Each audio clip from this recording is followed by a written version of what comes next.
Considering how much brutality and violence permeates the world of Ice and Fire, the question of how far is too far feels like a pretty relevant one. And it also seems like a question that is made intentionally difficult to suss out. There is no one-size-fits-all answer to who has done things so terrible that they're now beyond redemption. And obviously, the context matters. The who, what, where, when, and why of it all has a huge impact on how violence in A Song of Ice and Fire is perceived. As it should. But beyond the basic motivations and seeming moral alignments of the perpetrators and victims, the point of view from which readers see all of this death and destruction has a huge influence over how justifiable it all seems. Because of how these events are presented, we can alternately see mass murderers as villains or heroes because of how their choices are written into the story. This is a really interesting component of the storytelling in A Song of Ice and Fire. Largely because of how prevalent violence is within the narrative.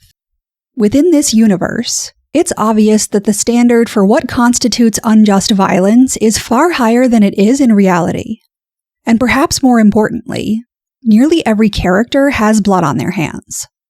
But it's obvious that we're not meant to universally see all of these characters as evil or irredeemable. So that once again circles back to some fundamental questions. Particularly, where is the line? When has a character crossed the line? And is there ever a point where a character has done so much evil that there is no hope of redemption for them? Given that most of the characters have already killed at least one person, and considering the price that many characters have already paid for killing the wrong person, the question of who, if anyone, has gone past the point of no return seems pertinent to the potential future of every major player within the series. Again, point of view is an incredibly powerful element of this aspect of the storytelling.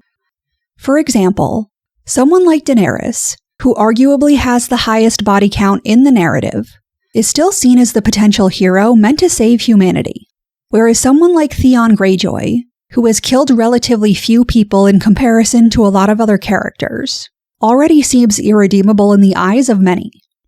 Similarly, characters like Joffrey Baratheon and Robb Stark may be responsible for a somewhat equal amount of death and destruction, but Joffrey is seen as one of the worst villains in the series because of his personality, while Robb is perceived as a fallen hero because of the presumed righteousness of his actions.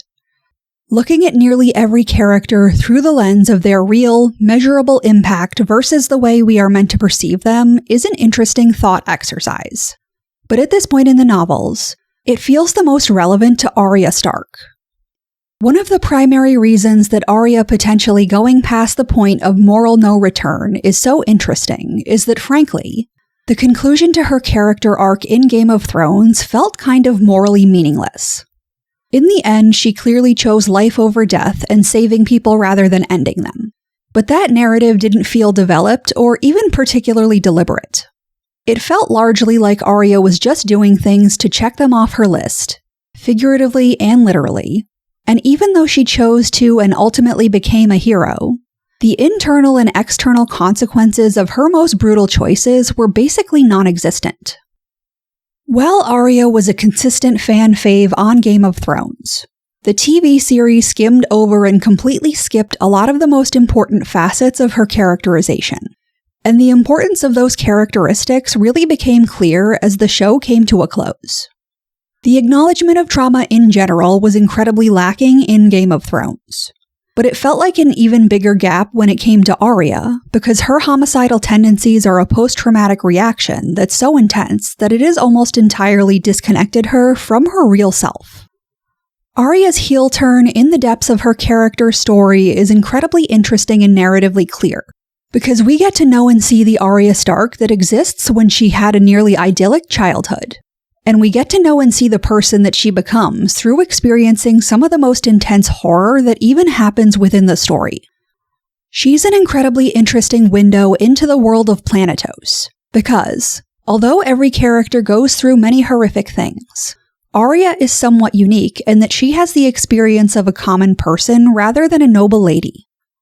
Many of the most brutal experiences she goes through are a direct result of the fact that she spends a good chunk of her narrative pretending to be common-born, which allows the audience to fully understand the real, unimaginable violence that average people are subjected to as a result of the choices that those in power make. This feels very meaningful for a multitude of reasons, but one of the biggest is the way in which we perceive characters as good or bad based on perspective. It's incredibly important that, while we spend so much time seeing Robb Stark as an honorable boy trying to fight for what's right and just, what we see through Arya's eyes in the Riverlands are the consequences of those supposedly right and just actions. Arya is intensely traumatized by her experiences of war, and everything she endures and all of the death and destruction that exists around her is being carried out at least partially in the name of saving her.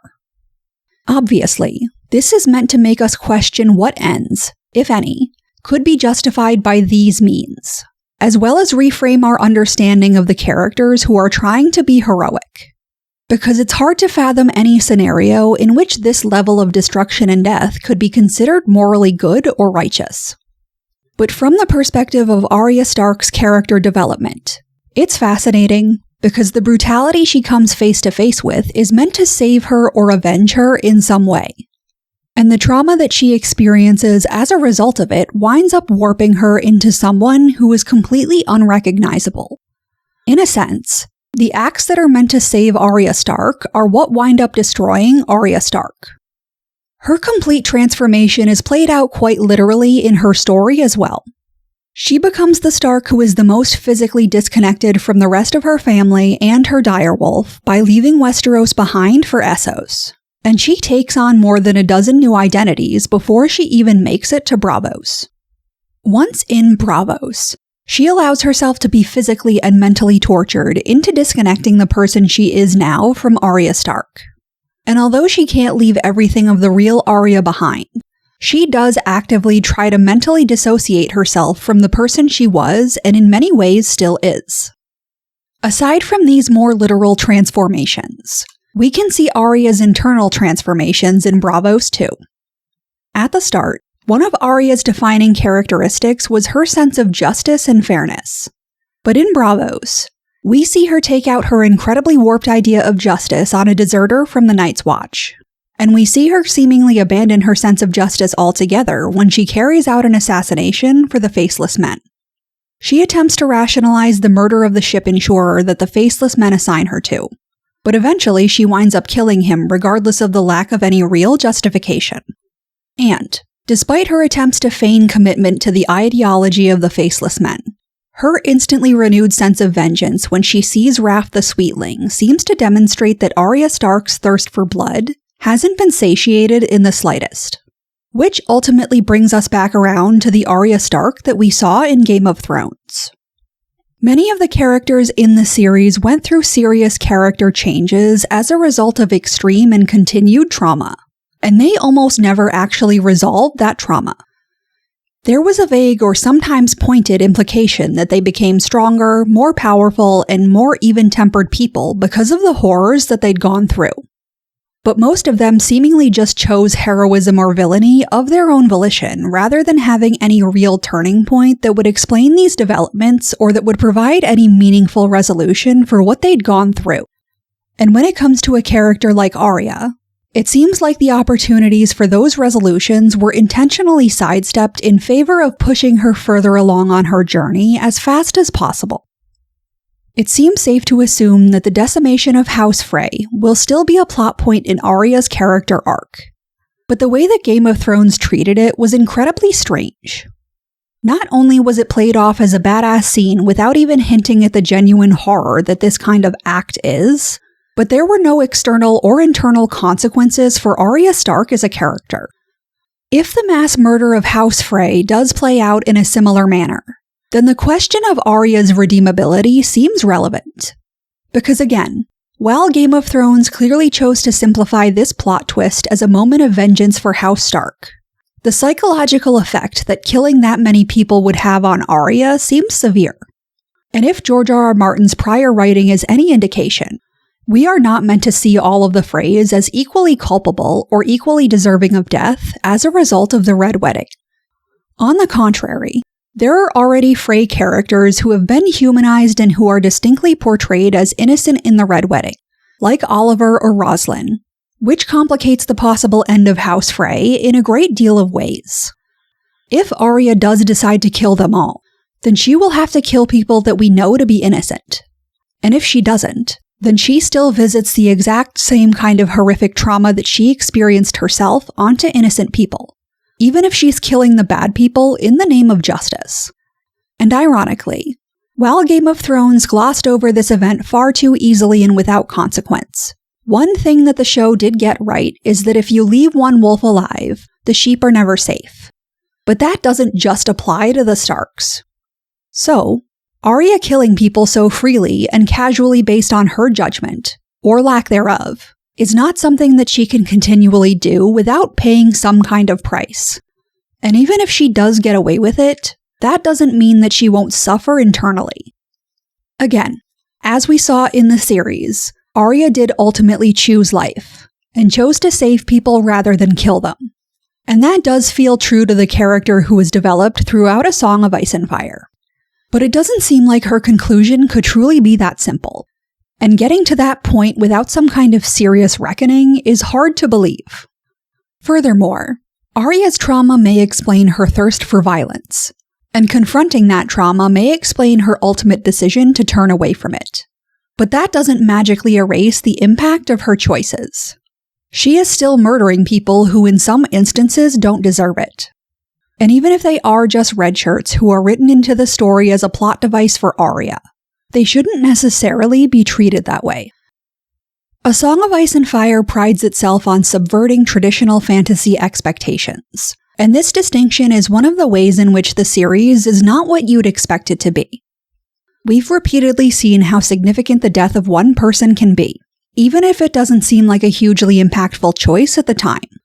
And, although many of the narratives are built around each major character, the people around them don't act like supporting players who exist just to serve the story of the real main characters. So with that in mind, how far really is too far? Especially when it comes to Arya Stark. Arya is truly the perfect character to interrogate from this point of view, because in the end she is very likely to choose the path of mercy rather than brutality. However, she's going to choose violence in order to learn the lessons that will lead her toward mercy. And those choices are going to be the kind of cruelty that can't be undone. Given that A Song of Ice and Fire is a subversive fantasy story, it's entirely possible that we're not even supposed to take traditional narrative tropes like atonement, amends, or redemption into account. We see plenty of characters kill and get away with it with no apparent repercussions, and injustice doesn't always end with some kind of karmic narrative consequence. So maybe the only thing that will ultimately matter with every character in the story is who they decide to be, and how they deal with their actions and choices within themselves. But even if it might not be a question that the author of the story wants us to ask, that doesn't mean that it's not worth asking. Clearly no one is meant to be entirely good or entirely bad, but there has to be a point where a hero wreaks enough destruction to become a villain. And it's interesting to consider how much of that destruction could take them to a point where no matter what they do, or what choices they make in the future, they can never truly be considered heroic again.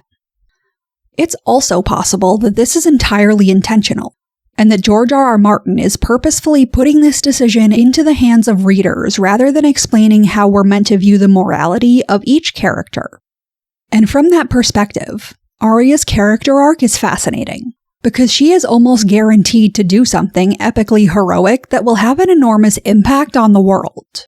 But that doesn't erase the fact that she has done real, irrevocable harm to those who don't deserve it. Yes, she is acting out because of her trauma, but bystanders aren't just a tool that she can use to work out her issues either. Although every character comes in different shades, Arya may be the most straightforward, morally gray character in the story, but she's also the one who most handily illustrates the massive power that comes along with personal choice. She has chosen to be kind, she has chosen to be cruel, and whether or not she has gone past the point of redemption, her decisions still matter. If every life ended counts on the cosmic scoreboard, then every life saved counts too. And Arya Stark's journey with life and death may end with that lesson. But what do you think? Could Arya or any of the other characters wreak too much havoc to ever be considered redeemable again? Leave your comments and opinions below. And if you're interested in more content like this, like and subscribe.